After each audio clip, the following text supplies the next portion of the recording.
We were having the perfect summer day at the lake, barbecue, laughter, and kayaks gliding across the water when suddenly the neighborhood's most notorious HOA Karen stormed over, screaming that my guests had to leave.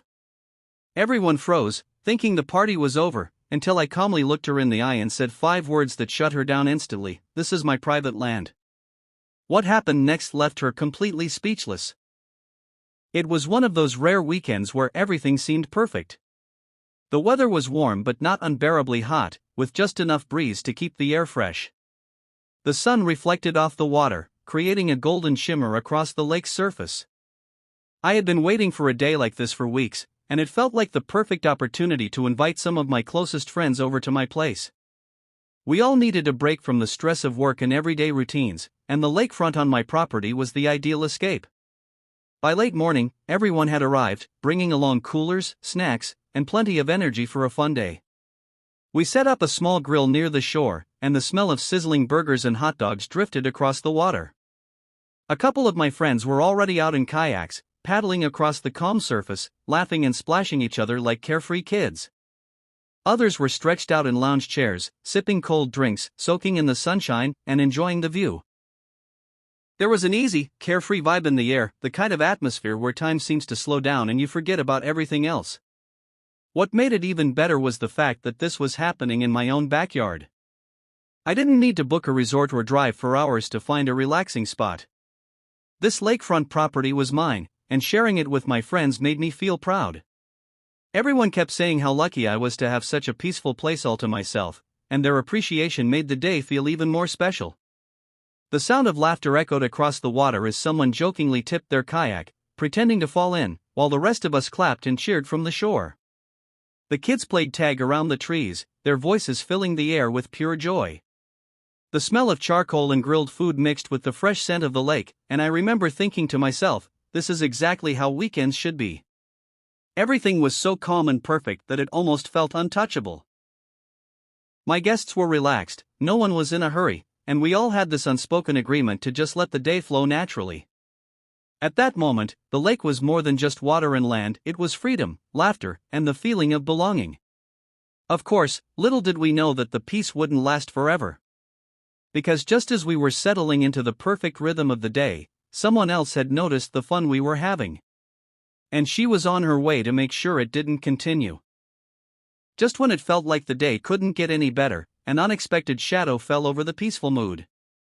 From the corner of my eye, I noticed a figure striding down the pathway that led from the main street toward the lake. Even before I could clearly see her face, I had a sinking feeling in my stomach. Her body language said it all: arms stiff at her sides, chin raised in the air, and a phone gripped tightly in her hand like a weapon. It was none other than the neighborhood's notorious HOA Karen. Everyone in the community knew her. She had a reputation for enforcing rules that didn't even exist, for peering over fences, and for reminding people, in the most dramatic way possible, that she was protecting the community standards. Most of us tried to avoid her altogether, but on this day, avoiding her wasn't an option. She was heading directly toward us, her heels clicking loudly against the gravel like a drumbeat of incoming trouble. By the time she reached us, her voice was already raised. She didn't greet anyone, didn't smile, didn't even take a moment to breathe in the serenity of the lake. Instead, she went straight into her signature tirade. "Excuse me," she barked, loud enough to startle a few of my friends. "What exactly is going on here? You cannot have a private party on the lake. This is strictly against HOA regulations. Everyone needs to pack up and leave right now." The laughter and chatter that had filled the air seconds before suddenly died down. A few of my guests exchanged nervous glances, unsure how to respond. Some of them were outsiders and didn't know the full situation. To them, Karen's words carried weight.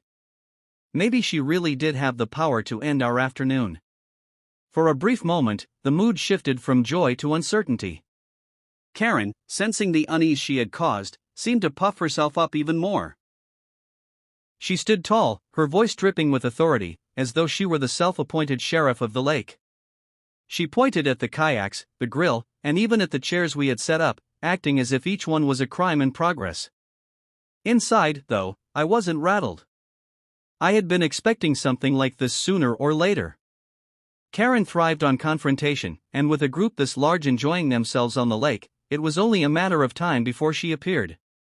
What she didn't know, however, was that her rules didn't apply here.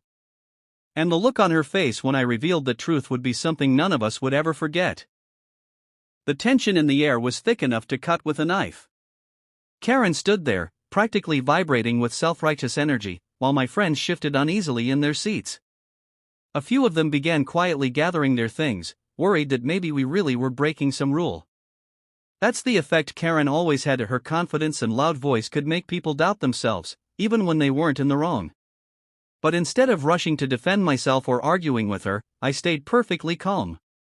I didn't raise my voice. I didn't match her aggression. I simply stood up slowly from my chair, brushed the sand off my hands, and looked her straight in the eye with a small, almost amused smile. "Karen," I said in an even tone, "you might want to take a breath." That caught her off guard for a second. She blinked, clearly not expecting me to respond so calmly. Usually, when she threw out her famous HOA speeches, people scrambled to apologize or explain themselves. But I wasn't budging. Behind me, I could feel my friends watching closely. Some of them looked worried, others intrigued, but all of them were waiting to see how I would handle this showdown. The atmosphere was tense, but I knew I had the upper hand. Karen, of course, doubled down. "No, you need to understand. This area falls under HOA jurisdiction, and parties like this are prohibited. You can't just do whatever you want. If you don't leave, I'll call the board and the police if I have to." Her voice grew louder with every sentence, echoing across the lake like a siren. My guests were now visibly uncomfortable.